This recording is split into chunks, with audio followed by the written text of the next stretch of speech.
Alright, so in this video I'm going to explore basically the Garden of Eden, Adam and Eve, the myth there, the tree of life, the tree of knowledge of good and evil. I'm going to then try to overlay some Buddhist concepts on top of that, because I do see a lot of overlaps there. I'll probably try to connect it to some of my kind of personal metacosmology that I have going on. I've got a notebook that I scribbled out yesterday with just a bunch of ideas that kind of globbed on around it. And I'll just say there was kind of a funny thing that happened. So I've been watching the show Lucifer on Netflix and really enjoy it. I recommend it. And, you know, Eve has been a character on the show now. I'm on the most current season, which I think is season 6. Anyway, Eve has been a character on the show, kind of in and out, but she hadn't been on it for a while, and she just recently came back. And then the character Adam actually appeared on the show for the first time last night. And again, I made this yesterday, kind of just started coming to me, and I'd been debating whether to sit on it for a while or to share it. And when I saw Adam pop up on the show last night, that kind of felt like a sign to go for it. So I woke up this morning feeling like sharing it, so here we go. So I'm gonna go ahead and set the scene. I'm drawing this primarily from the characterization in Genesis, which I heard, you know, several times as a child. I was raised Catholic, and I just refreshed myself with yesterday and today. So here we go. Got the Garden of Eden. In the middle of the Garden of Eden, you have 2 trees.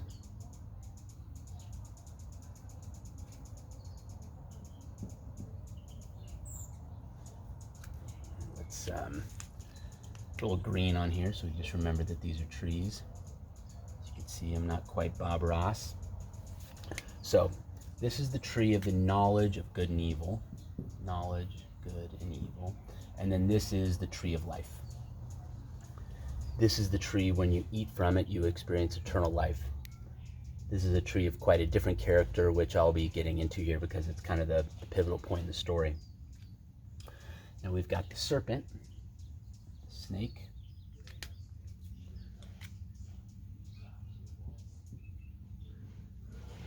We've got Adam.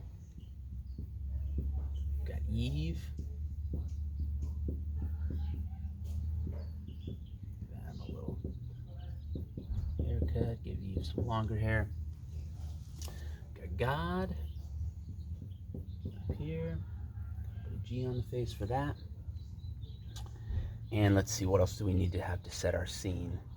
So basically, in a nutshell, the creation story was, there was really not much there.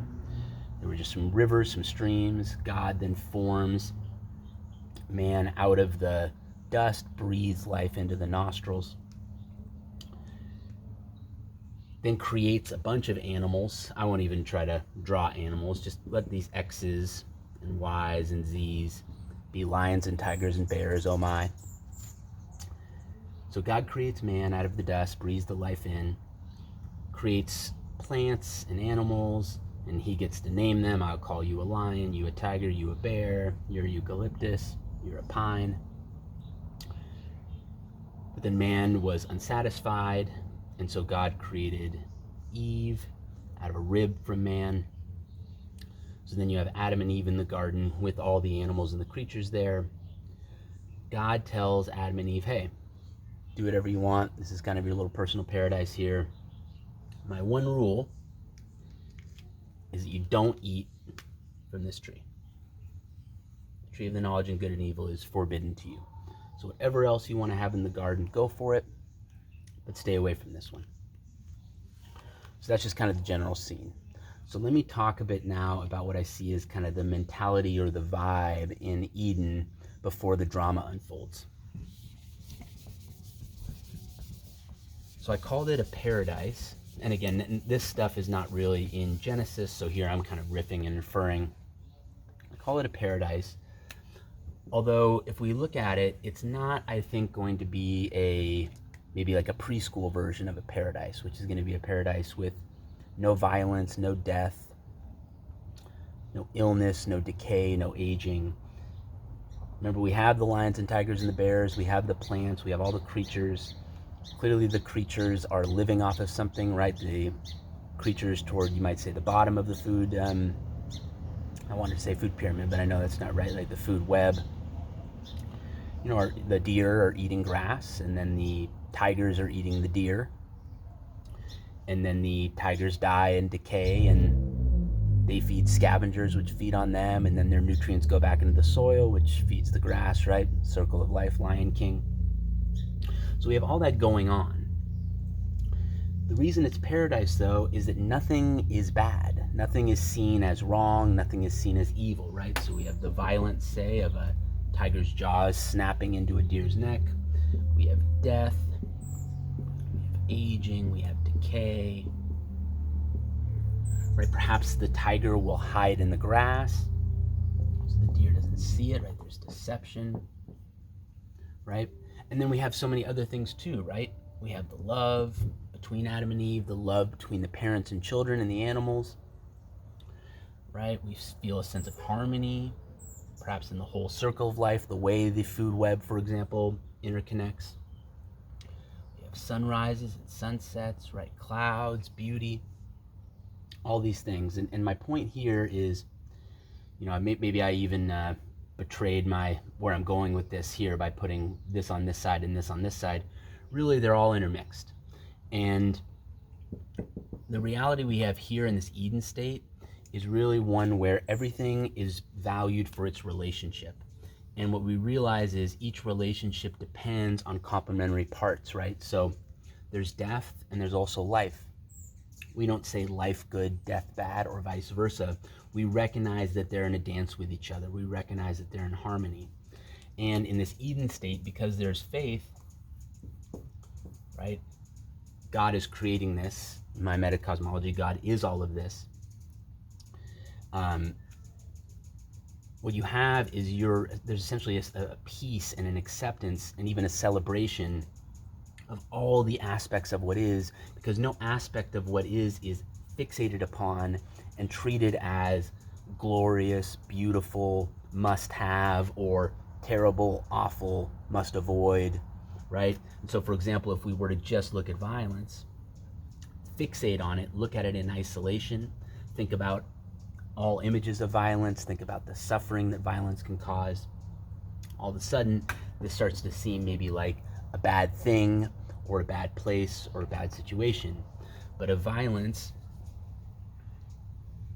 right, is recognized to be in relationship with peacefulness, right? And the beauty of this is, in this state, everything actually is in relationship with everything. Violence actually is also in relationship with life. For the tiger, for example, the violence necessary for the deer's death is what allows the tiger to have its life. It will drag that deer body back, feed its young off of the deer's body. So all those things we talked about, parent-child relationships, family units, all those things are all derived off of these things that we, in our human mind, might attribute as bad, evil, undesirable. In this Eden state, what we do is we actually just recognize the necessity of everything in relationship. And I say necessity, even that's the wrong word. The beauty and the harmony of everything in relationship, how everything is connected, how everything interweaves.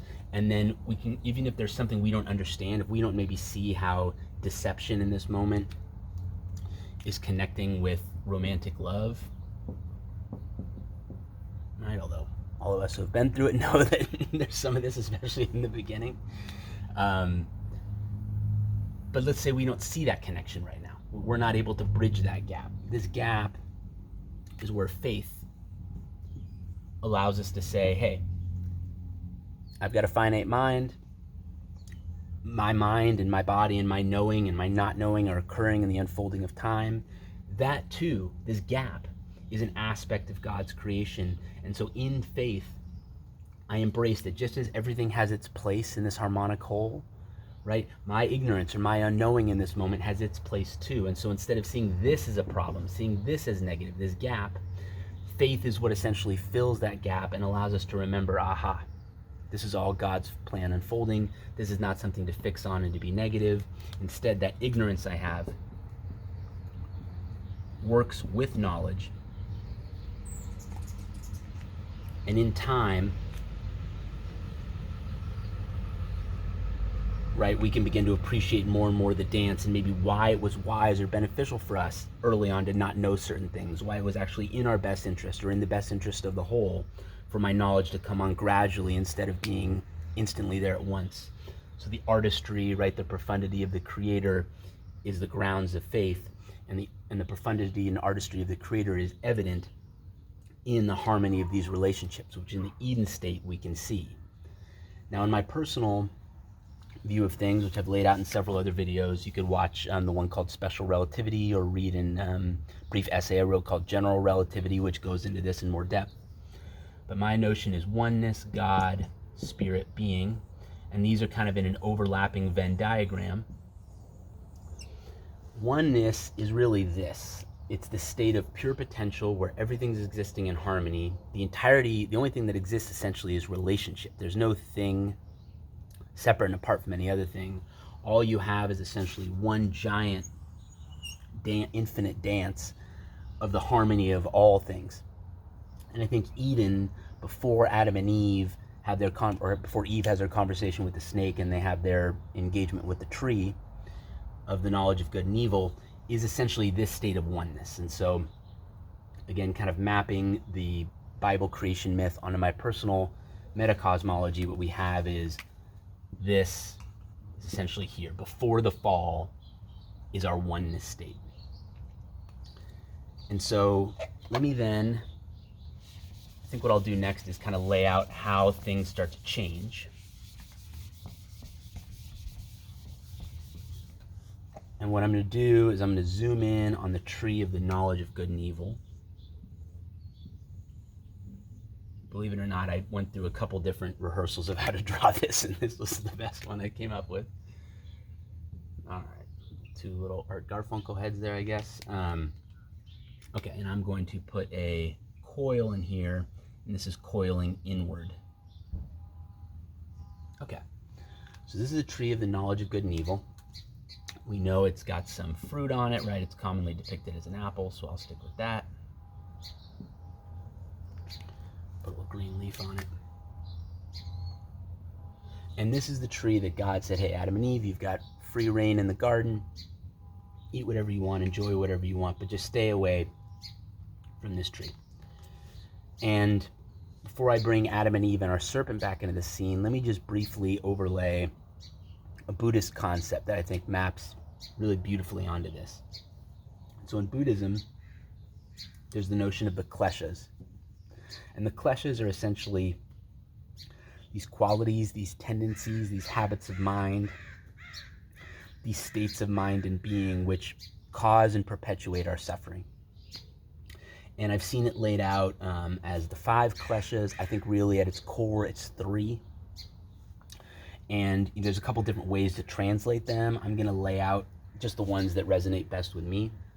So we have up here aversion. We have up here infatuation. And we have down here what you might call ignorance or delusion. And that one is deliberately situated on the trunk because it's treated as essentially the base or the root feeding the other two. And I'll see if I can bring that home too. So aversion, and I'm just kind of looks at my notes here. So I wanted to lay this out a couple ways. Okay, so then another way you can look at this terminology I really like to use. Aversion is resistance. Infatuation is insistence. Right, and then ignorance is, what do I call this one? Forgetting.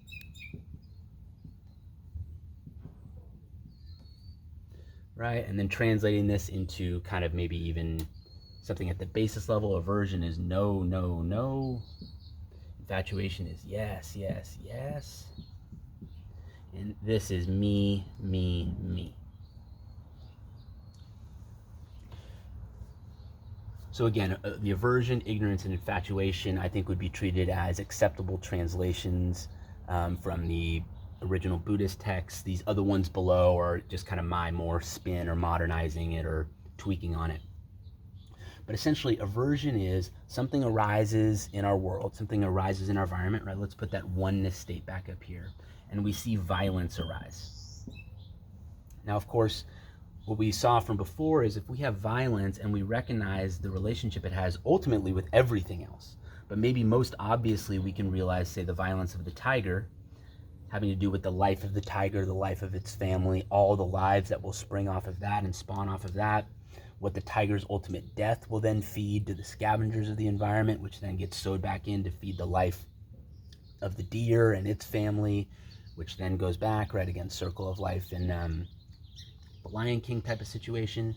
This is how we might treat something like violence in the all state, in the oneness. However, if we have aversion in our system, if we are averse to violence, we resist violence, we see violence and we say, ooh, no, no, no, no, no, bad, yucky, terrible, scary. What we do is we ignore this part, fixate on this part, and then allow the mind, right, to just coil around all these thoughts of how violence is so bad, bad, bad, without balancing it out with its redeeming qualities, and without also then acknowledging our ignorance and our inability to see how violence then has its harmonic relationship, again, with everything that is. Again, we can see the relationship between violence and life rather easily, but there are other connections with violence and other things that we may consider good that we do not see. And again, it's perfect what we do and don't see in any given moment, because perfection unfolds in time. Where we are at a given moment is exactly where we always should be. But when we're caught up in aversion, resistance, and no, no, no, then we start to fixate on things. And the only way you can accomplish this, right, is ignorance, is forgetting, is essentially denying and blocking out the truth of the harmony of all things, fixating on an aspect of it to the exclusion of the rest, and then allowing our mind to coil around it and essentially create a ton of negative association, so that we then go, aha, violence equals bad, right? Violence equals wrong. Violence equals evil. Violence equals no.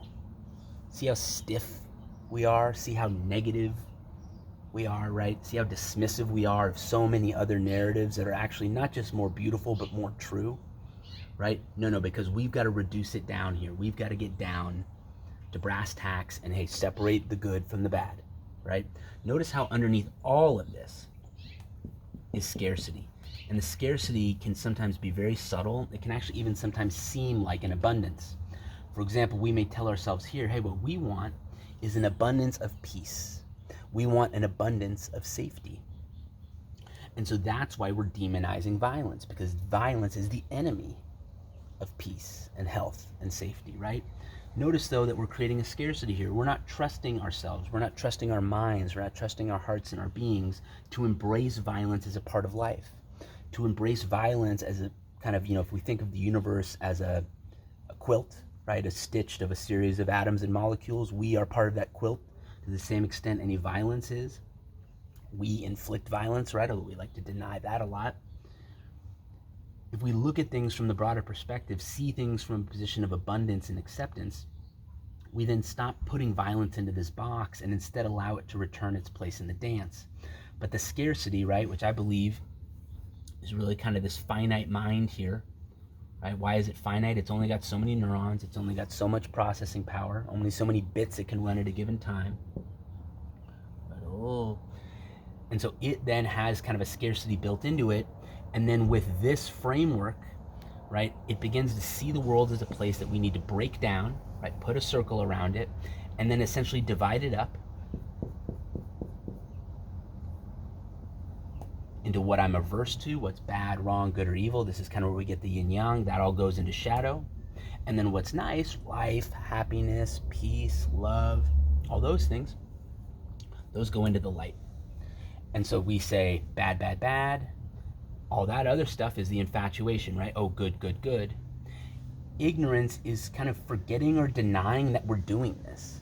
Forgetting or denying that we arbitrarily from our minds, right, based on our preferences, based on our evolutionary conditioning, our social conditioning, our self-conditioning, our family conditioning, the conditioning we receive from every relationship that we're in, essentially is training our brain to do this more and more. Shove that in the bad pile, shove this in the good pile, right? Averse to this, infatuated on this. And ignorance is the engine that drives the whole thing, because if you get back out to the big perspective and you're able to look at things from the Eden view, you're able to see, essentially, instead of seeing a yin-yang, you see the Mobius strip, you see the dance. Then we're not so fixated on where our brain is bucketing every single thing, right? Where our society is bucketing everything, where we historically have bucketed things, where our loved ones are bucketing things, where we sense, hey, here's what I can show other people and they'll still accept me. Here's what people can never accept about me, can never see. Here's what I can't even accept or see in myself. I shove it in so deeply in my shadow. Ignorance founded on a core scarcity concept that there isn't a place in the world for these things that we deem bad. There isn't really a place, even in ourselves, in our own concept of ourself and our own self-expression, for what our brains are telling us is bad or wrong. And so I think the tree of knowledge and good and evil really maps onto this notion of the three kleshas in Buddhism, because what this fruit does is this fruit essentially brings us into the coil of our own brain. We start believing what this thing is telling us, right, which is this story, instead of recognizing the truth, remembering the truth. And that's why this story requires ignorance and forgetting and me. We have to squeeze our attention, our focus down, because it's only when you do that that you can see only one side and yin-yang it. Because this breaks down. If you break this box and you begin to see the way whatever you've called bad actually is in harmonic relationship with so many other things that you call good, it's only by ignoring that you're able to even have this circle and think, okay, I've got a neat division here. This just blows the monkey mind away, this level of complexity, this kind of unfolding, like I'm picturing here, like a deep spiraling flower. And these are each like a petal that's peeling off of it. This thing doesn't work that way, right? This kind of discursive brain, which is rule-based, kind of algebraic in its thinking, good, bad, right, wrong, this equals this does not equal that, right? Again, it's running off a scarcity model. I have to chunk everything up. I have to create programs. I have to create rules. Why? Reality will not provide for me. Reality is a hostile place. Reality is a dangerous place. Reality is a negative place. I need to fend for myself. I need to make my way. And the way I do it, my brain tells me what to do. My brain tells me what's right and wrong. My brain tells me how to overcome the scarcity underlying the fundamentals of the physical universe even. I think our brains take it that far. We see ourselves as monkeys on the surface of a frozen fireball, hat tip to Julian Casablancas, living in a dark, empty vacuum of space, dotted here and there with galaxies and stars too far away to never reach.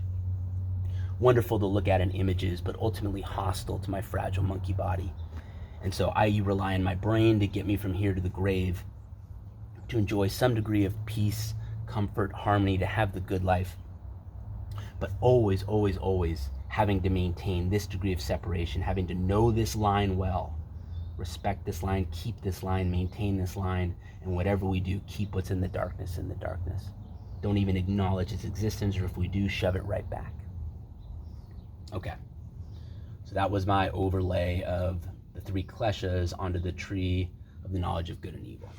So let me now reintroduce Adam and Eve and proceed from there.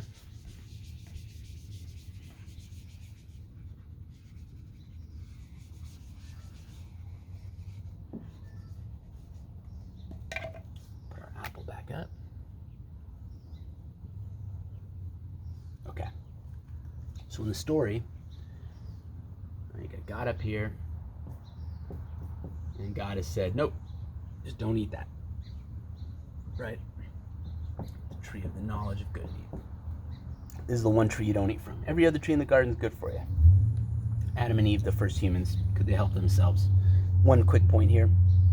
This is going to look like a tragedy, right? This is going to look like, oh, stupid Adam, stupid Eve, evil snake. Maybe even kind of dictatorial, punitive God. What I just want to say is we think of this as God, and in the Bible we call this the Lord God, and this is an aspect of God, but this is not all that God is. God is the entirety of this, right? God is the creator. God is the drama unfolding in creation. God is every aspect of it, right? Everywhere you look, it's God. If you look back at yourself, that's you looking at you, which is God looking at God, right? Turtles all the way down, it's God all the way down. And so nothing about this is wrong, nothing about this is a mistake. Notice how that's actually the same aversion thinking we just thought about. Put it more in the Eden perspective.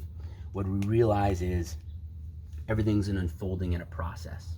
And so the fall, right, which we had here, we may think of bad, evil, wrong, but the redemption, which I'll just call that RED, is actually predicated on the fall, right? The fall has to happen for the redemption to occur. And so if we recognize each of their roles in the process, recognize that they actually depend upon each other, feed upon each other, that one doesn't really have much meaning without the other, then we could begin to get really more back into that state of oneness where what we appreciate is a relationship and the unfolding of perfection in time instead of insisting that everything be the way we want it right now. Okay. So, we got Adam, we got Eve, and we got the snake. Now, is the snake the devil? I like to think of the snake as really actually evil. In my definition of evil, it's the insistent misattribution of suffering's cause, which, taking out some of the syllables, is essentially misdirection, misleading, misguiding, misframing. It's essentially taking the truth and skewing it in a way that confuses us, or at least creates an opportunity for our confusion. Ultimately, evil doesn't act through us. Evil shows us, like, say, a fork in the road and goes, aha, your happiness is down this fork, when really it's down this one here, right? This is just going to lead to more suffering. The serpent will say, hey, take this road. But notice it's always we who choose. And we want to blame the serpent and go, oh, you're evil, you're bad, right? See what we're doing here? You're evil, you're bad, you're wrong, you did this to me, right? We blame. Well, who made the choice? Who took the fork in the road? Who chose to trust the serpent, right?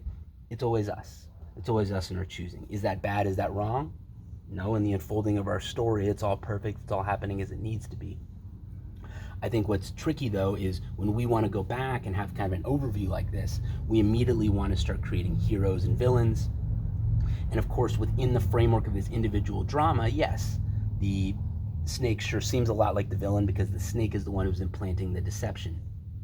But just recognize, A, that the person always is exercising autonomy.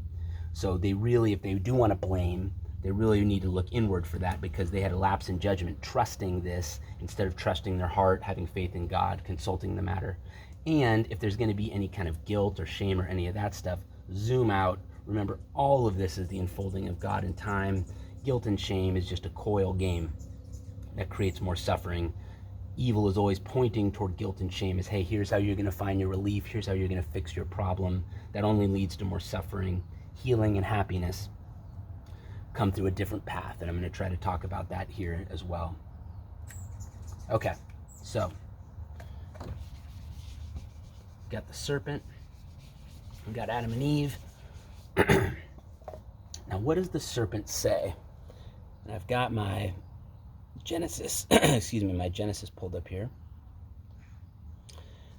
The serpent was crafty, right? More crafty than any of the wild animals God had made. He came to the woman and said, did God really say you must not eat from any tree in the garden? So notice what this is doing, right? This is, I think, an indication of how evil works on us. And I always love drawing evil as the disco ball because, again, just like the disco ball can take light and refract it in all kinds of different directions, and essentially you never really see the disco ball, you just see the light flashing off of it. Evil is kind of that way. It's constantly trying to point us away from the truth, which is actually inside of this here. And it wants to say, no, chase this beam, chase that beam, go in this direction, chase that dream. This is going to be your path to healing as opposed to the path in. And so one of the ways it does this is it uses disbelief. it basically gets you to start doubting whether what you've actually experienced really happened. It's a way that it sows kernels of doubt into us. And so his first question, right? I'll just make him a man arbitrarily, a male. The snake's first question is, well, did God really say that? Did God really say that? And it just like, that's just something I think to notice inside. If you have something that you know is true, and you have something that's not in good faith asking whether that really happened, that's likely evil, which evil is confusion. I don't know how much I'll get into that here, but evil is deeply confused itself. It believes, right, because it's stuck in its own head, that it's powerful because it's operating the disco ball and it's misleading. But all of its information is being fed from its body, and its body is a coil of confusion. That's the only way it's able to actually be this, right? It's already eaten this apple. It's eaten a steady diet of these things. And so anyway, evil's deeply confused. It projects its confusion out onto the world. And one of the ways it does it is through disbelief, taking what we all recognize to be true and denying it, right? George Orwell in 1984, this was how the state essentially maintained its hegemony. I think we can see examples in the present and even in the past in history of governments that do this, that essentially take what we all recognize to be true and either doubt it or state the opposite to be true, partly to create uncertainty and doubt in their listeners, and partly to kind of flex this power they have, this profound vanity as actually the creators of the truth, whereas in reality, all we can do is essentially observe and appreciate it. And we, in fact, are the truth, but we are not speakers or holders of the truth. When we fall into that vanity too much, that's where we can really be susceptible. Okay, so he says, did that really happen? And he says, yeah, God did say that. And God said, you must not touch this one or you're going to die. And then the serpent responds, you will not certainly die, for God knows that when you eat from it, your eyes will be opened and you will be like God, knowing good and evil. Okay, so let me actually take a moment there and lay out why I think that statement is so profound. So again, we have in oneness, we have the all state. The all state is one that recognizes the harmonic relationship of all things. From the perspective of God the Creator, this all state includes this thing we call the knowledge of good and evil. Again, I'll use the yin yang to represent that. But God doesn't look at the yin yang and say that that's awful. God recognizes that the yin yang too is in relationship harmonically with all things. You might say the yin yang is in relationship with the all state, right? Within oneness itself. This is the true knowledge of good and evil, which is possible from God's perspective, because again, God doesn't have a finite brain. God isn't operating with all these cognitive distortions which cause fixation, right? Which cause isolation, which cause exclusion. God is seeing how everything is interconnected with everything else. That's why the knowledge of good and evil is that there is no good and evil, right? That what we would call in isolation, say good or evil, are actually in harmonic dance with each other. You could think of them almost kind of like entangled particles or electric particles that have a charge cancellation. I think even in chemistry, and you'll have to forgive me because my chemistry knowledge was never that great and is pretty rusty now, but certain chemical bonds that form, these are all kind of metaphors or analogies for me of what it's like in this all state to see things. And God's knowledge of good and evil is exactly this way. He recognizes that good, he or she recognizes, let's name ungender God here. I'm going to try to make that a good habit. God recognizes that this concept of good and evil, of good being good, yes, yay, evil being bad, no, stay away, wrong, is in perfect harmony with this oneness. In fact, it is an aspect that emerges out of it in this myth, right? It emerged right here. God, in fact, created it. So good and evil is not itself good or evil, right? It's an aspect of the all state, just like everything else is, right? This is the true knowledge of good and evil. But the demon, right, the serpent, said, you will be like God, right? You will be like God. Let me get back to my quote here. Your eyes will be opened and you will be like God, knowing good and evil. What the serpent, the reason this was so misleading and so devious is the serpent knows that here, right, with these little gooey brains, right, with their lightning sparks and their neurons, with the fact that you've got a belly here that's hungry for food, you've got desire here, right, that's hungry, that's eager for mates, you've got perhaps preciousness coming down the road in the form of children, which we want to keep safe. We don't want the tigers eating our kids. We don't want disease taking our kids. The serpent knows that once you go down that road, when you're dealing in this finite state, not here, where you're able to see things as a whole, but down here in the mud, down here in the trenches, so to speak, where some things matter to you more than others, where you have preferences, where you have priorities. Once this game's available, you're going to take everything you don't want to happen and shove it in here, and everything you do want to happen and shove it in here, and this is all you're going to see. You're not going to appreciate this role in the unfolding of the all state. You're going to instead see this as a way, me, to essentially take care of the things that I want, right? And notice, even with the children, which is another thing, the reason they're fixating on it is because they're concerned, right, in their own state, in their own being. They don't want that to happen. They don't want these children to be taken off or to be lost because they're still fixating on their own wants, their own desires, right?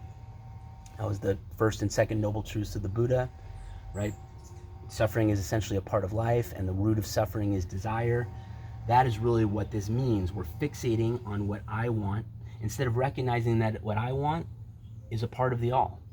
And it's only when I fixate and prioritize and say this and not that, right? This is more important than that. This is better than that. That's where we get into this world. And so in a way, the serpent was being honest, but his or her terminology was misleading. You will be like God, right? In that you will be aware of this yin yang, this good and evil. But unlike God, you will not be able to contextualize it in the all state, because once you've had this apple, your eyes are open, but your eyes open down here in the mud world, right? In the world of phenomena, of plants and animals, of life and death.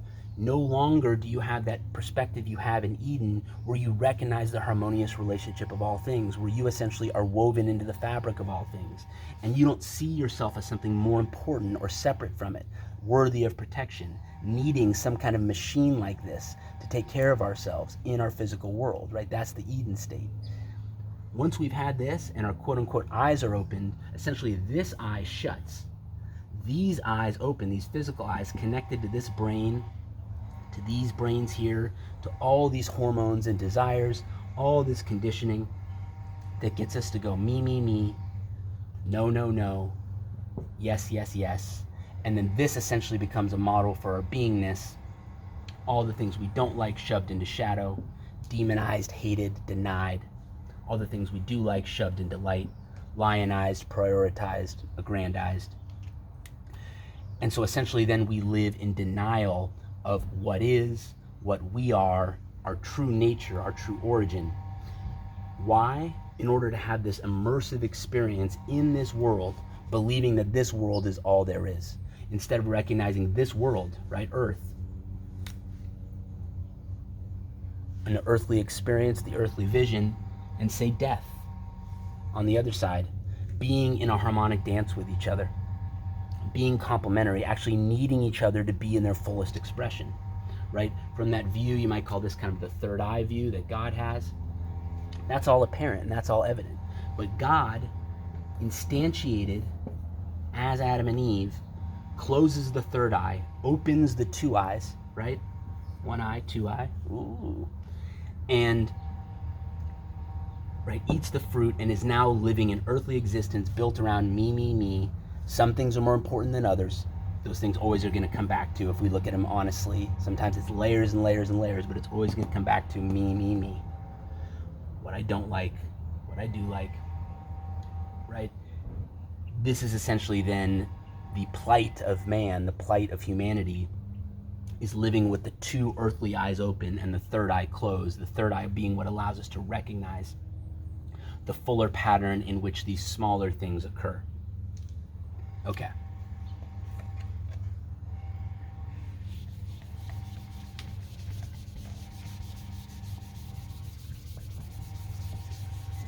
Now, what I want to do is I want to bring back the other tree. You remember at the beginning I drew two trees because there were two trees in the middle of the garden. There's the tree we've been talking about, this two-branched tree, and then there's this other tree here. This was the tree of life, the tree essentially of eternal life. All right, we'll again put the little apple down here so we remember which one this is. Tree of life, tree of the knowledge of good and evil. This essentially, for me, is like a map of the evolution of the human species and a map really of the evolution of the individual human in the course of a lifetime. And so let me show you what I mean by that. So the way it worked in the Garden of Eden was as soon as Adam and Eve had bitten into the apple, the third eye closes, their two eyes open. Now they're stuck in the yin yang. What they did is they essentially left paradise, right? That's the fall. They get kicked out of the garden. God says, go about your life, kind of talks a little trash to them on the way out, or, rubs a little insult and injury. You're going to live by the toil and the sweat of your brow to try to pull your life from the earth, and there's going to be pain in childbirth, and he even gave the serpent, you're going to be stepped on and all this stuff.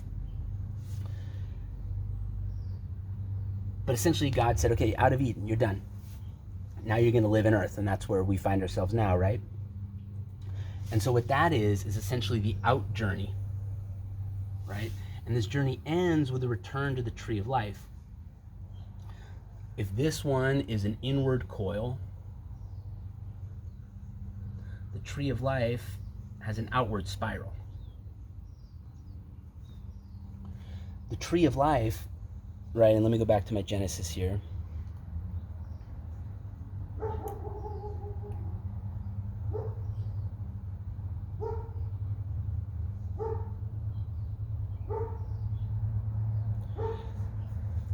And the Lord God said, the man has now become like one of us, knowing good and evil. Again, he says, like one of us. And I said he again. God said, like one of us. He must not be allowed to reach out his hand and take also from the tree of life and eat and live forever. So, what I think is interesting about this is two things. One, we go, okay, wait a minute. So there's this fruit also on the tree of life. Make this more like a pear or something like that. And if you eat this, you live forever. You eat this one, you go into the yin yang and suffer. Like, what the heck? Like, okay, hey, I made a mistake. Can't I just go back and have the tree of life? And first, I think what we could see the issue being is if you've eaten this one and this one's still in your belly, right? You're still digesting it, so you're yin yang, and then you eat this, then you're essentially signing yourself up for an eternal life stuck in the yin yang. Spoiler alert, we don't want that. So, and this is why, I say we, there's the aspect of God as God, the creator of the universe, but we are all God and we are God in all aspects. Yes, we are immersed right now in the physical experience we are having, but we never stop being the entirety of what is. And so we, in our position of, right, again, God's got the third eye open, omniscience, omnipotence, and omnilovingness, have actually chosen this, and not just as some compromise, we found ourselves in a tough situation, let's make the best of it, literally created every stitch of this from that position of being completely knowing, completely powerful, having unlimited creative options, and being utterly loving. And so I think we could just recognize at the beginning, one reason why, right, as Adam and Eve venture out from the Garden of Eden, and all of a sudden now there's disease, pestilence, fear, all these things, struggle, and they're going, hey man, like, why can't I just eat from that tree? It's because essentially we've still got this poison apple inside of us. And so this journey is essentially going to be the undoing of this poison apple, the return of the yin yang to the all state, the oneness, where the harmony of all things is recognized. But that's a process, right? We've made that essentially our mythic journey, our mythic quest. And the evolution of humanity as a species, and again as the individual being in a lifetime, is essentially going from this inwardly spiraling coil where all we fixate on is our shadow and our light, right? Our aversions, our infatuations, our me, no, no, no, yes, yes, yes. And we gradually move away from that back toward this all state, which again is not a state of everything's peaceful, there's no death, there's nothing bad.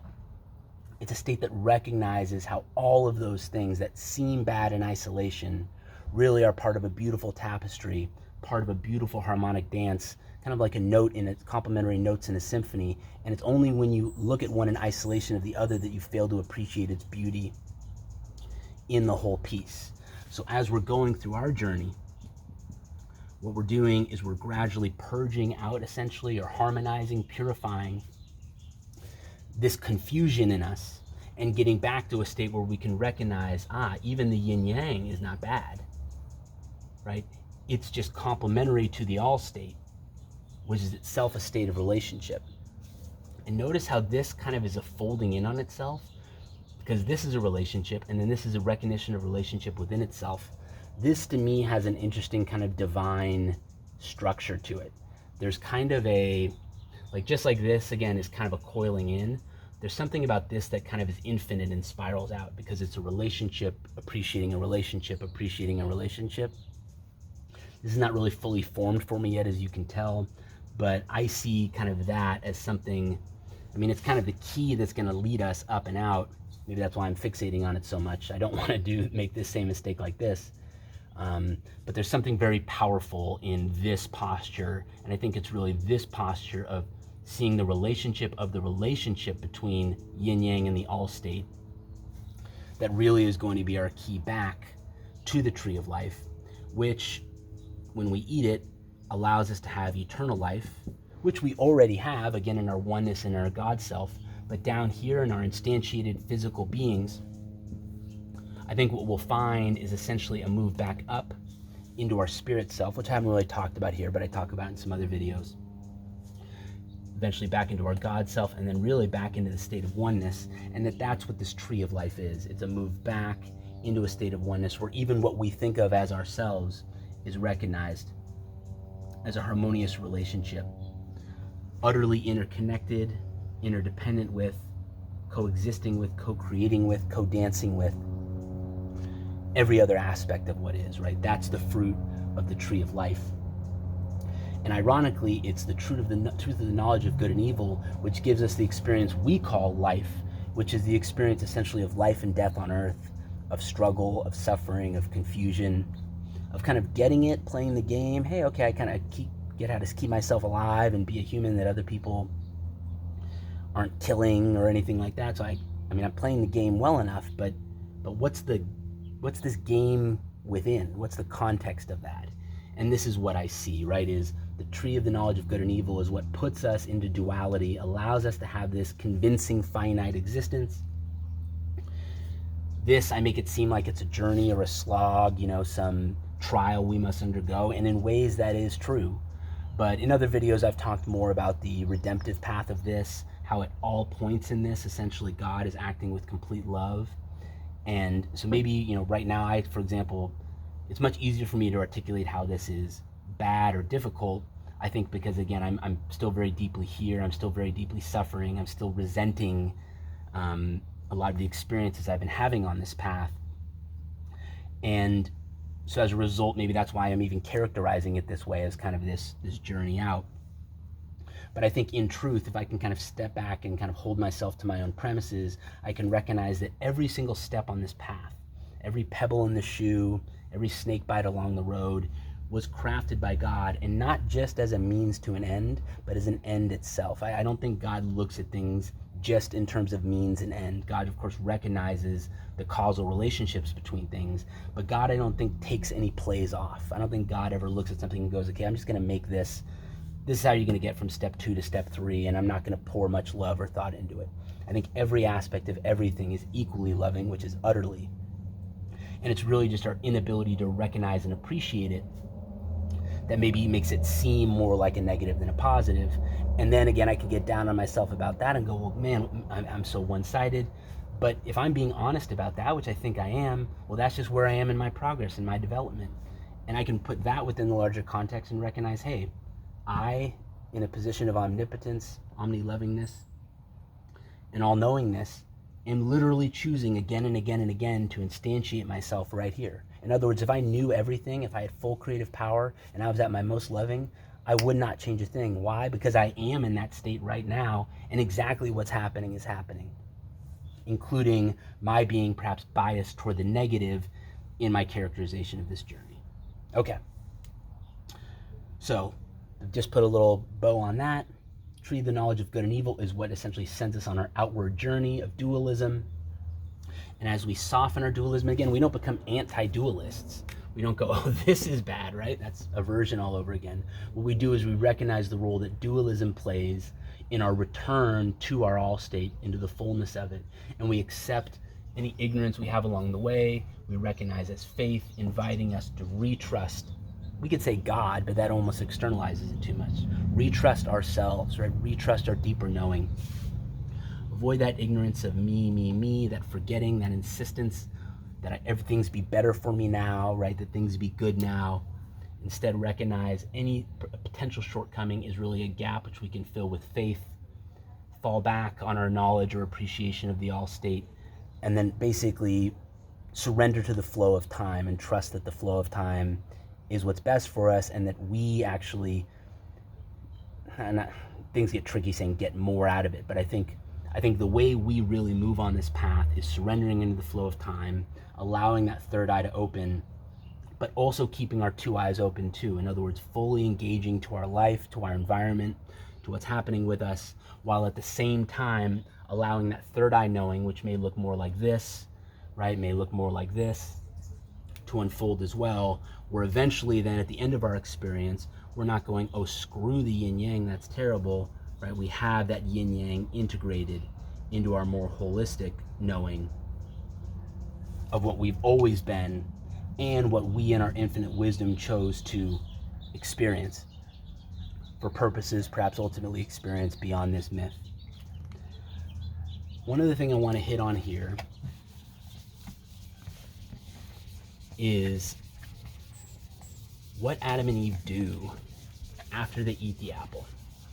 I'm calling it an apple. I think in the Bible it's just the fruit. We've got Adam, we've got Eve. All right, we've got the serpent.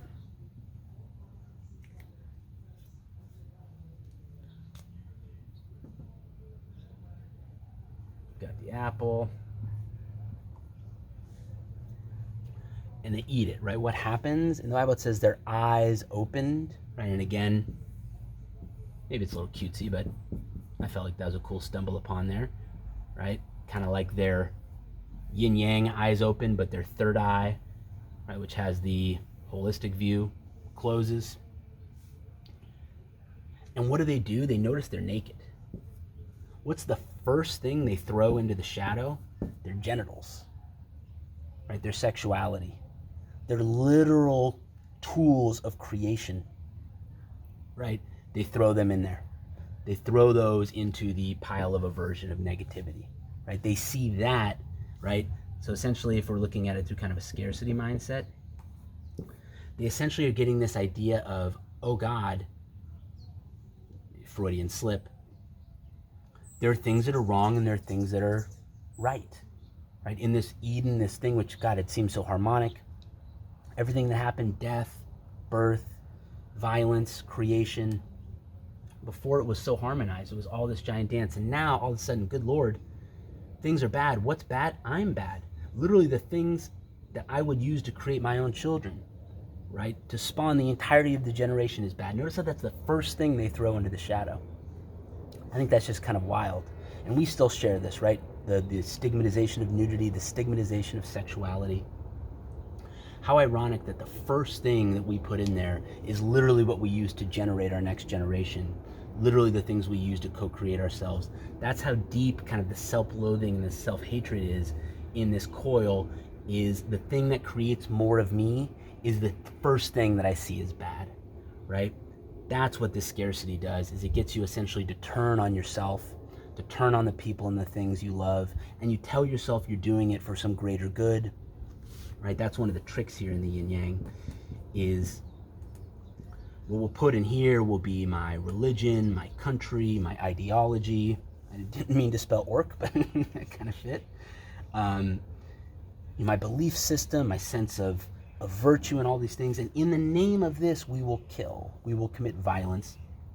We will shun. We will deny. We will denigrate. We will cast into shadow.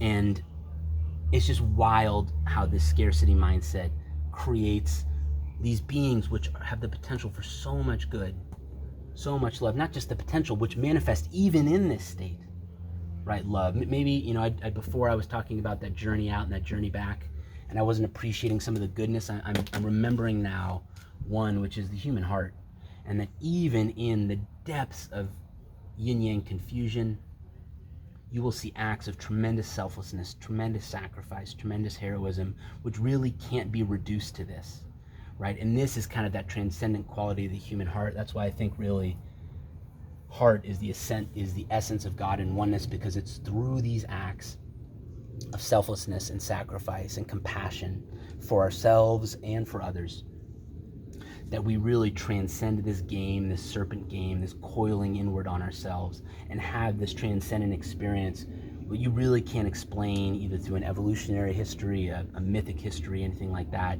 It really is this kind of flash of our truly divine nature manifesting itself in our physical instantiation.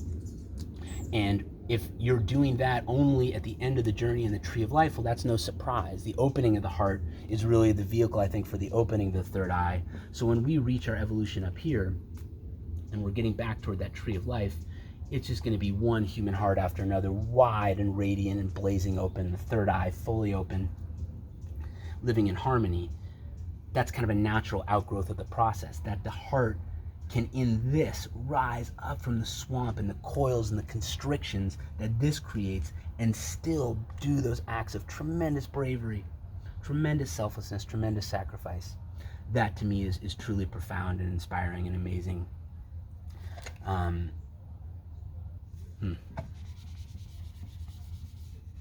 Okay. So sorry, going back to kind of where I was. So their eyes open, right? Their two eyes open, their third eye closes, and they throw their nudity into the darkness of their shadow. They say, oh, bad, right? So they cover themselves, right? Fig leaves, something like that.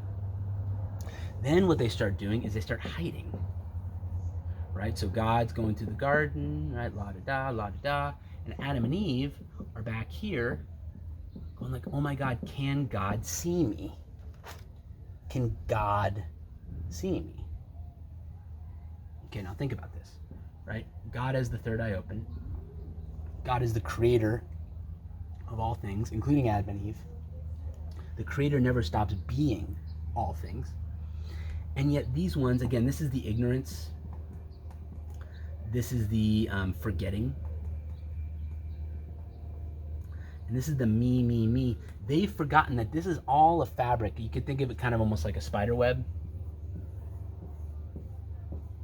And you could think of God kind of being at the middle, and Adam and Eve are out here, and the lions and the tigers are here, and God is kind of this spider in the middle that can feel every twinge of every part of the web. And in this way, God maintains an omniscience of all that is, right? God can feel every motion and activity of everything within it, because everything, I say it's on the web, that's really a filament of the web.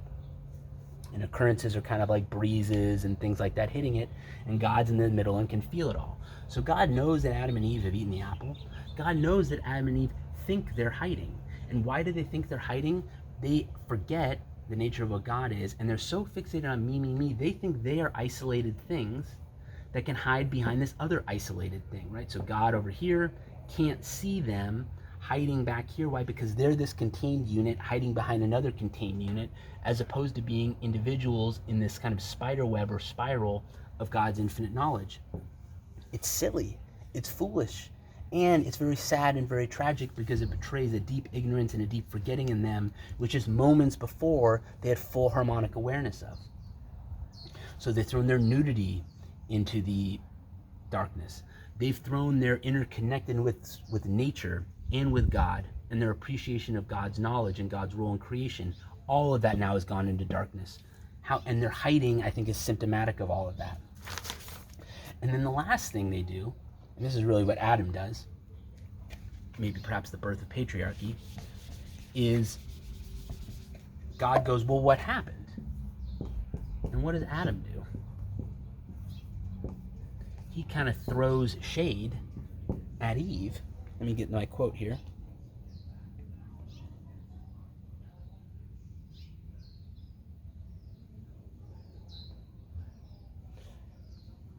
The Lord God called out, "Where are you?" And Adam answered, "I heard you in the garden, and I was afraid because I was naked, so I hid."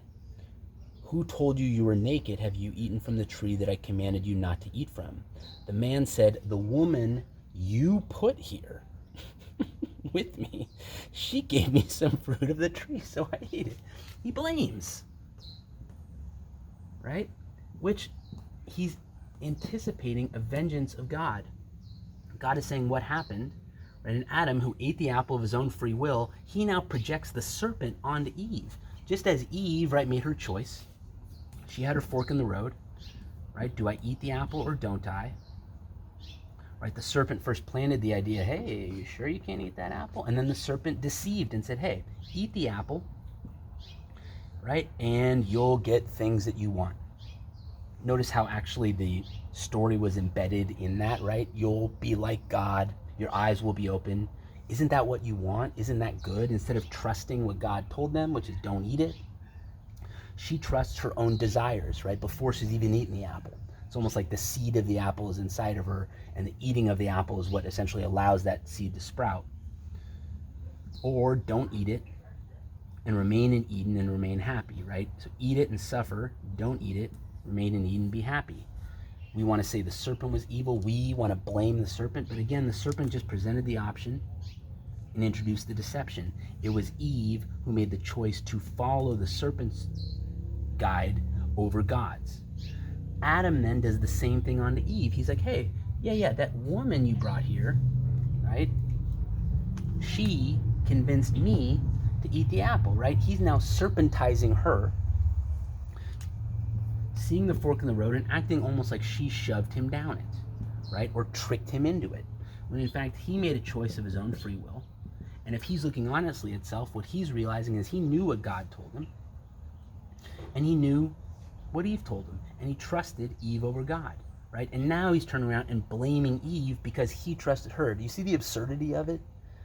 Do you see how ridiculous it is? And yet we have made basically an art form out of blame. I mean, look at the way blame, you turn on the news, we have justice systems built around it, and I'm not in any way reducing the news or the justice system, that all they do is peddle the blame game, but that certainly is a big thing that's feeding both of those systems, feeding, if you really look at it, all kinds of systems in our world, is basically trying to get what we think is bad, which here would be God's judgment, and push it off onto someone else, right? We now do that same disco ball game. God's light shines here, and we have an opportunity to look within ourselves and see the mistake we made, which is, aha, God, I didn't trust you. I trusted my own desires, right? My own vanity, perhaps, my own ambition, my own just curiosity, for example, right? I trusted those things instead of you. If I want to improve my choice architecture, if I want to not make the same mistake again, I got to look in and look at the error in judgment that caused me to go down that road. But we don't do that, right? The light of God's correction comes, the opportunity to go within, we bounce that light off onto someone else. In this case, Adam bounces it off onto Eve, and does it again kind of subtly and slyly, but goes, hey, God, that woman that, and actually puts it onto God too, doesn't he? He goes, yeah, hey, God, that woman that you put here, so this is actually kind of your fault too, she got me to eat it, right? It wasn't my choice. I didn't disobey what you said and trust kind of my own selfish desires. No. You, step one, put her, step two, and I'm this poor little victim down the road, suffering now because I trusted her and kind of therefore implicitly trusted you instead of just doing what you told me.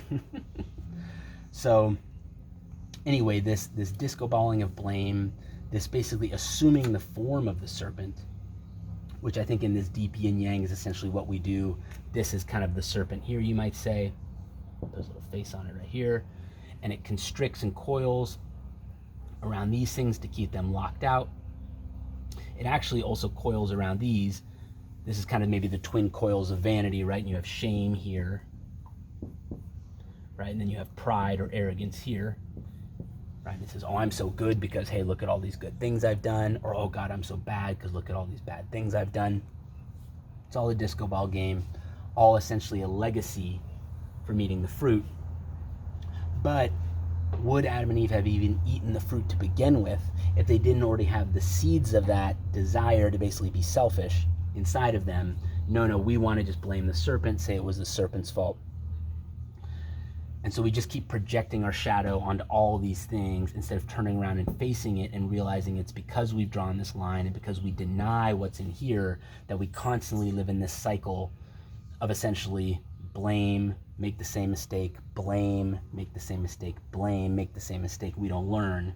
And so part of that evolution of that journey out and the journey back is going to be about breaking that down, retrusting ourselves to engage in honest introspection, recognizing how our own selfish choices are leading us down these harmful paths, avoiding the blame game, and really getting back into a process more of self-healing, which is ultimately a surrendering back into time and an inviting of the third eye and the heart to reopen, and recognizing again kind of the twin nature of this. Our choices and our acts do play a role in the process, undeniably.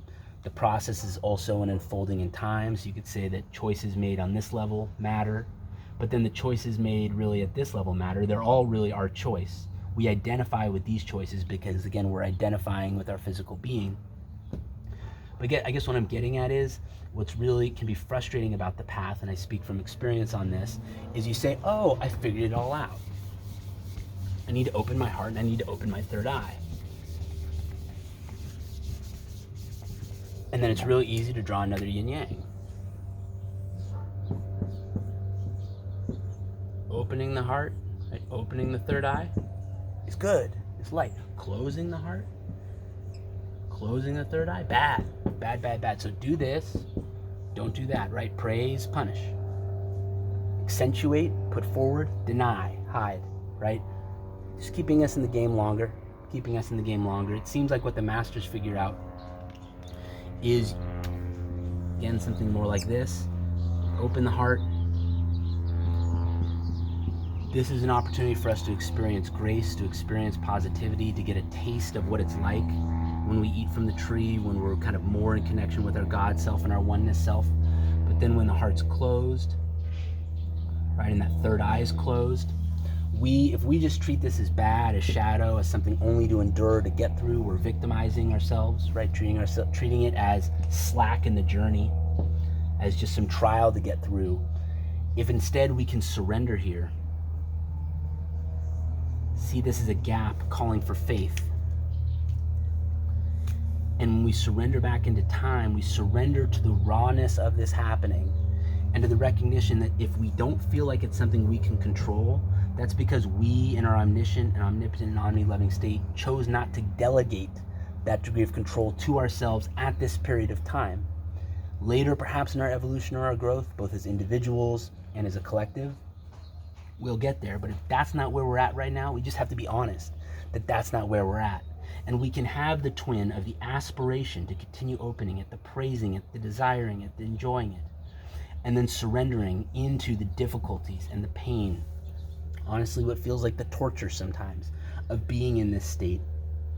This is a state of tremendous confusion. It can be.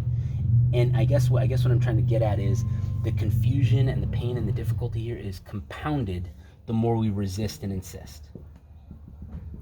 The more we insist that the heart open, we try to pry it open, we force it open, trying to open that third eye, or we resist its closing, right? That's really just feeding back into this same cycle that has us. If we can begin to recognize that that's what we're doing, we can then move more into surrender, trust the flow of time, have faith in the unfolding of it, and not add to our suffering in this state by adding the suffering of resistance and insistence. I think that turns what is pain and kind of a very raw, natural suffering into a very deep and twisted and really kind of vicious suffering, because now it's compiled. This is where all of our insecurities start coming in.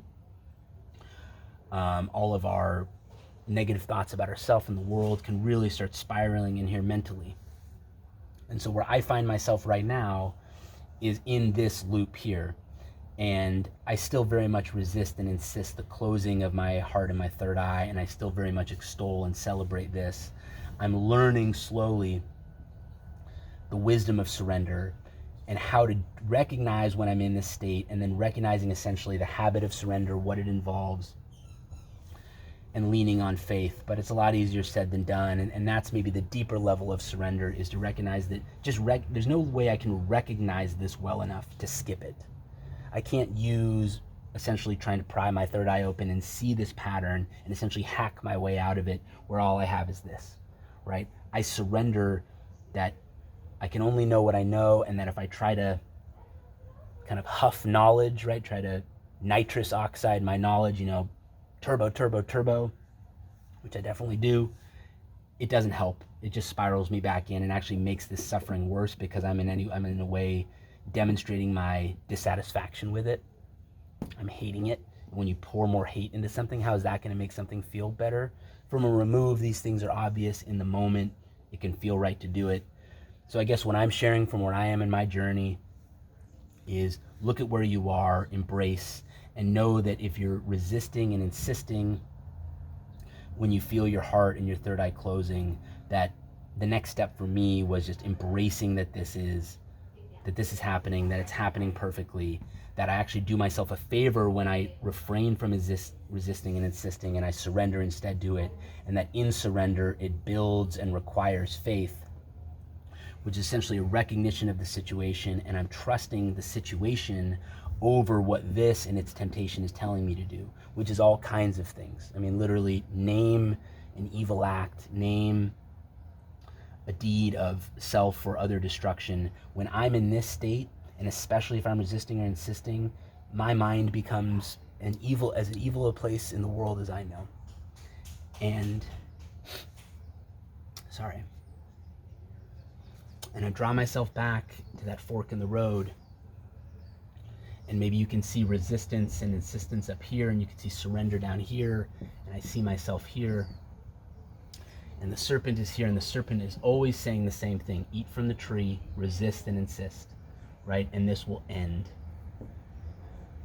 right? And I know I can hear God, I can hear my heart saying surrender, trust, experience. This is no accident, this is no mistake, quite the contrary. Surrender, trust, experience. It's not going to make it go away, it's not going to fix it, it's not something to be fixed. But it'll help in the short term resist the added pain and difficulty of it caused by this. And it'll help you go along your way, get along your journey. And that choice is one that I personally am still kind of struggling with. I go back and forth along this continuum. And so I guess my prayer is, just as this lesson kind of showed the silliness of blaming this, or of trusting this, and really trusting my selfishness, my short-term thinking, my aversion and my infatuation over my heart. And that if we trust the path of the heart, the more we make that a habit, the more we make that a choice, the more we make that a statement of who we are. That's how we really progress in our journey. And we begin to get more back to a state that's like this instead of like this. Okay, let me look back at my notes. This one, again, had a lot to it, so I just want to see if there's anything else in here that I want to include.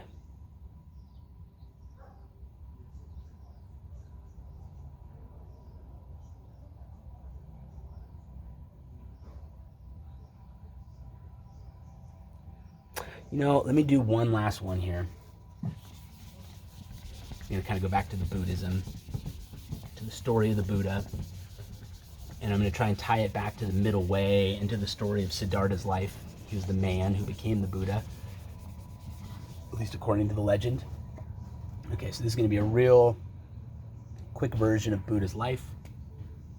So he starts in the palace, right? He's a prince. And all he knows here is pleasure, sufficiency, right? Everything's taken care of for him. He wakes up, he's got all the food he could want, all the drinks he could want. He's got his wife, he's got his daughter there, he's got his family. He can play games, he can read, he can do art. He's basically living in kind of a paradise, kind of an Eden-like place. He knows nothing of suffering, doesn't even realize that people die, that people get sick, that people get old and age. And so for the first 29 years of his life, he's living there. He then, according to the legend, makes 3 journeys out, right? And I may be getting the order wrong here, but essentially he sees someone who's sick, he sees someone who's aging, and he sees someone who's dead. And these are kind of these thunderclap moments where the Buddha realizes that he'd been living in kind of this cocoon, right, this ignorance, and that in reality in the world, outside of his little cocoon, are some very harsh or difficult truths to accept for someone who's been in the cocoon the whole time. Of course, that's not as hard for the folks out here to accept, or at least it's not a shock to their beingness. And so this essentially is what gets the Buddha, the realization of this, and him like, whoa, whoa, whoa. This is not like, I don't feel okay anymore. I can't stay in this palace anymore knowing that that's out there. He, in fact, now had a restlessness or a dis-ease inside of himself, which he didn't have from his ignorance is bliss position, right? We can maybe symbolize that with this. This is his realization that he and that everyone he knows and loves is exposed to the risk of sickness and then the eventuality of aging and of death. And this created this discomfort in him, this dissatisfaction in him. This was actually the root of his suffering. Notice the suffering was not him actually getting sick, aging, or dying. It was him realizing or knowing that it was happening, which when he then contrasted it with his seemingly perfect state in the palace, which really though was a state of ignorance, he now suffers because he can't contextualize this, right? He doesn't have a framework in which to put this, in which things work. So this is not, the state he had in the palace is not that all state of Eden, right? Because he doesn't have the harmonic connection where he realizes that life and death are really complementary to each other. All he has is all the positive stuff in here, right? So he's basically kind of living in the light of the yin-yang. He doesn't even realize the dark side exists. All he sees is positivity, right? Abundance, health, satisfaction, happiness. It's all smiles, it's all good, right? This is again according to the legend. Then he goes out here and he's seeing all these negatives, or seemingly negative things, but he doesn't have a way to connect them, right? He doesn't have this recognition. He just has this and that. And he goes, well, this I liked, but that I don't, and I actually can't even like this anymore now that I know that that is happening. So this is what actually launches him to leave and to go out on his journey. Now what he does is he essentially spends 6 years diving into what you might call negativity in a way. It was asceticism, essentially a practice of self-denial. I think the legend was he ate 1 piece of fruit a day. And he did these meditations of deep remove, right? It's essentially a deep denial of the body. What I've read is the theory is that you try to get as close to death's door as possible, the thinking being that as you get close to death's door, wisdom will drop down for you. God will take pity on you, have mercy on you, give you the information you need, and allow you then to go back into your life and not be so bothered, right, by this knowledge that you're going to suffer and die. Can you see how there's kind of overlaps here with the apple and the knowledge of good and evil? For the Buddha, though, the knowledge of good and evil, the problem was he knew the good and he knew the evil, but he couldn't see the connection, right? Couldn't see the harmony. He'd been living in the positive, so naturally he thought, okay, well, I've spent 29 years here. Why don't I spend some time? It ends up being 6 years here. And so he essentially denies his body. He's away from the people he loves. He's practicing with a few other monks who enjoy doing this too, or have chosen to do this too. And so he spends 6 years essentially taking himself to death's door again and again, practicing these deep removes of meditation, right, where he's kind of just taking himself out of his body as much as he can, trying to get to death's door, hoping that God will take mercy on him and allow him to restore the truth to his life, instead of feeling like there's this huge disconnect and he can't get back to peace. And so he spends 6 years doing that, almost dies. Kind girl, as he's sitting there really struggling, comes and brings him a bowl of rice porridge. Isn't that kind of funny? He's going here thinking God is going to give him wisdom. Really what happens is a human being brings him food. And in getting that, this is when he births the middle way. When he starts to realize, you know what? Just as living in the cocoon of my palace was a form of ignorance and kind of denial of the world, even though he didn't realize it at the time, an escape. This too is a form of escape, right? And what we'll do here, I kind of like to do a bow tie.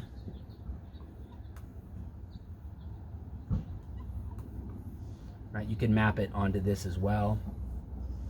So if this, say, was the first part of his life, the 29 years, this was the 6 years of asceticism, right? He's kind of fleeing to the edges here, right? Here at the palace, he has all the comforts and security he could have. What's the price? Knowledge. He has to deny or live in ignorance of this. Here he goes to the extreme of asceticism, takes himself and his body to death's door, right? And again, he's doing it thinking he's doing himself a favor, but what's the price? To be here, he has to be in denial of all this. He has to be looking in this direction and not looking back, right? This is that ignorance klesha, right? That's at the root of the tree feeding the others. When he has the rice porridge, right, this girl, essentially, he's expecting God to take mercy on him and give him wisdom. A girl takes mercy on him and gives him porridge. And that's when he comes back and realizes the wisdom of the middle way, which is essentially to sit in the middle of this polarity, right? To not flee into the world of positivity and all the things I like, right? Notice this is infatuation. Not to flee, right, into the world of all these things I don't like, expecting some pity to fall like rain, right? So in other words, going toward your aversions, right? And not sitting in ignorance, which is really what both of these states are, right? Because they essentially involve denial of the other. Being the spiraling core in the middle, sitting in the middle of it, embracing that, yes, there is comfort in life, there is positivity in life, and there's ignorance in life. Accept that. Accept that there is negativity, there is aging, there's dying, there's death, there's pain. There is this ability to escape the body, to deny oneself, to essentially flee the comforts of life. We don't deny any of that. We just recognize how being polarized in either direction is harmful to myself, doesn't lead to true flourishing, to true thriving in the world, doesn't really lead to the truth of the world. And so essentially the middle way is being in the middle where we're not in either pole, but remember, this is why I like the bow tie. This knot in the middle of the bow tie is both of these folded together and twisted, so that it's this one, and it's this one, and it's a third thing, separate, kind of separate and apart from the two, but consisting entirely of these two. Do you see? It's kind of that third degree, or that third dimension, that third position. And so the Buddha sits himself in the middle of that, in what he calls the middle way, that denies nothing, right? Recognizes the polarity, sits himself right in the middle, sits himself in the bow tie, and this is actually when he attains enlightenment. He then goes to his meditation under the Bodhi tree, right? Committed now to the middle way.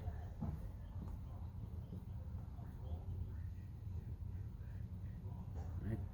And he's got his legacy of asceticism. He has his legacy in the palace. He's not in denial of it. In fact, these were the patterns that needed to be imprinted on his heart for him to have his experience. There were no accidents. This wasn't wasted time. This wasn't folly. This was maturity. This was growth. This was his being coming into its fullness. And it took these extremes for him to rediscover the wisdom of sitting in the middle of it and not attaching to any position, not preferring any position, not fleeing his heart to go out here, to chase something here, to chase something off here.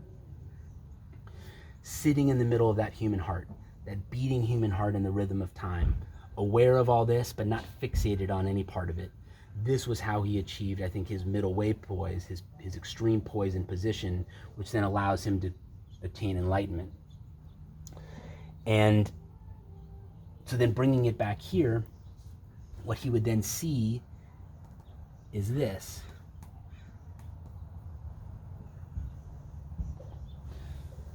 And this, I think, is what he talks about when he talks about anatta, or non-self. So he recognizes that in the flow of human time, right, we've eaten, taking it back to Adam and Eve, we've eaten the tree, from the tree of the knowledge of good and evil. That's why I played this game. That's why I flocked to what I thought was good, and then tried to go past what I thought was evil.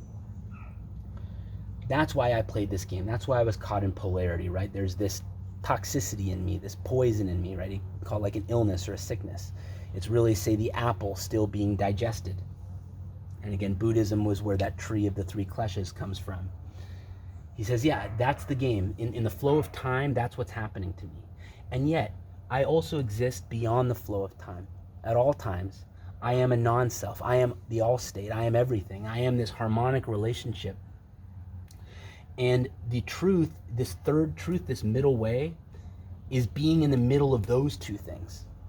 Being in the middle of the middle way, right, as the wise poised to take in time, not polarized toward the positive or the negative, but essentially situated in the common space that they create in between, which is really the space of the human heart, and seeing that as his seat, seeing that as his position of poise. And at the same time, not seeing this as the only game in operation, not seeing this as the only unfolding, recognizing that this also, if you want to call this life, essentially death is a return to this all state, this harmonized whole, this existence of a non-self, and that the truth is the combination and the dance of those two, the combination of life and death, the combination of anatta, non-self, and self, which is then the middle way, I think, which is really being poised in the heart, and that this is the truth seen from another remove. So in other words, this is the first realization, this is how I am in life. And then having that poise under the Bodhi tree, he then gets the second realization, which is that, yes, this middle way, this bow tie, is in a harmonic dance with the harmonic dance itself. It is an aspect of it, a feature of it, and it is part of the process, and that in the flow of time, what I will experience is this life on earth, which I'm realizing the wisdom is to be in my heart, to be in the middle way. But that doesn't mean I have to deny or pretend that I realize now from my enlightenment that I'm also going to be, or that I really always have been in this all state, and that when this world passes away, when my experience in phenomena ends, when my cycle of death and rebirth ends, this is to where I return. And in fact, I never left. It's just that becomes the state of my realization. Instead of realizing myself as being a physical being sitting under a tree trying to attain enlightenment, I realize that I am actually enlightenment itself, which is the harmony of the all state, this anatta. And so this again is the poise for life. This is the dance of life and death. And so, I mean, you could take these and cat in the hat them all kinds of ways, but I think this captures it kind of beautifully for me. This is the path for enlightenment in life, sit in the heart, right, which is in that bow tie of our polarity. And then this is the really kind of the path for enlightenment in consciousness, which is appreciating that life and death are in a harmonic dance for each other, and that the wisdom of life is the heart. And really, in death, there's the heart too, but here it's a certain poise, kind of a discipline, a refraining in ways from going out into certain things and maintaining a poise. And here it's all dance, it's all mixed, it's all blended together. There's no restraint, there's no discipline, there's no refraining. There's just kind of this emulsion and symphony of what is. And part of that symphony of what is this life dance. And part of what this life dance in a mysterious way is kind of training us to rediscover is that all state, that all dance. And I don't know, that's kind of beautiful to me. I think that was the last thing I wanted to do. Yeah, maybe just one last thing would be, I know I'm at an hour and a half at this point, but if you've gone this far in the ride, maybe you'll take one more little turn with me. It's just kind of that, I talked about God. He's kind of going back to the garden here, and then we've got Adam, we've got Eve. And one way to think about the difference in these perspectives is the omni and the semi. And this in a way kind of maps onto me to the bow tie and the dance, which is itself within the dance, right? Life and death. The semi state and the omni state. The omni state is being all knowing, all powerful, and all loving, essentially without limit. This is the true nature of who we are. And in our oneness state, and to a degree in our God state, that's what we experience. That's what we are. And I don't mean that in the past or the future. I mean that's happening right now. But you and I, right, me making this video, you watching this video, we're identifying as a me and a you, as a you and a me, instantiated in these physical beings. We assign these physical beings a degree of selfness that we don't ascribe to the rest. That's not true from God's perspective. In the omni, all is all, right? From here, though, from the semi perspective, it's semi because we still do have awareness, right? We have a third eye, we have the two eyes to see, we still can create, we make choices. Do I turn left? Do I turn right? Do I eat the apple? Do I not eat the apple, right? So we're still creators like God is, right? That's what the serpent said, right? You'll be like God. We are semi, right? We are not non-God. We are just semi-God. Why? Because we have only those powers that we in our omniscient, omnipotent, and omni-loving state have delegated essentially to ourselves in our semi-state. So yeah, we can choose whether to eat an apple or a pear, choose whether to sit or to stand. We can't choose whether the sky is blue or red. We can't choose whether the moon gets larger or smaller, right? I know we can come up with fantastic examples to try to change that, but from where we are, the way we can with a finger point to a fruit and then choose it, we don't have that same power over over a lot of things really in our environment. And so that kind of reflects our semi-nature. And so kind of mapping that on here, I've been calling life and death, you might call this semi and omni, that if you find yourself in a state of semi-knowledge, semi-lovingness, and semi-power, which again, when you're in a physical human being, that is the reality, then the wisdom is the wisdom of love, right? The wisdom of being in the middle way, the bow tie, opening the heart, not flocking into polarity, not chasing or chasing off, being poised in the middle and essentially trusting the flow of time, recognizing the flow of time as the manifestation of God's will. And then in the omni state, the all state, that's where we recognize this symbol as a statement of truth and wisdom, because it's simply a state of recognizing the harmonic pattern of all things.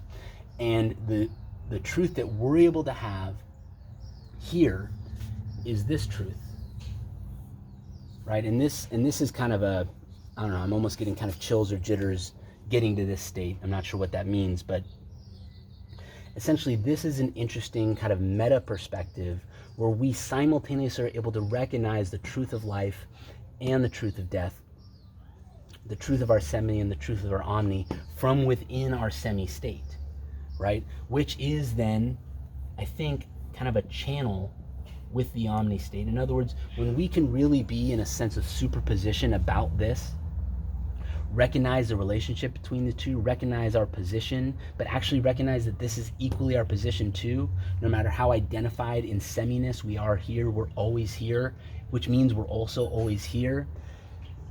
There's something about that. I mean, it's not like I'm just floated off the earth or I don't have magical powers right now, but there's something about that that takes a chatter in my brain, maybe kind of takes that yin yang solidifying, right? And really helps it kind of quiet down.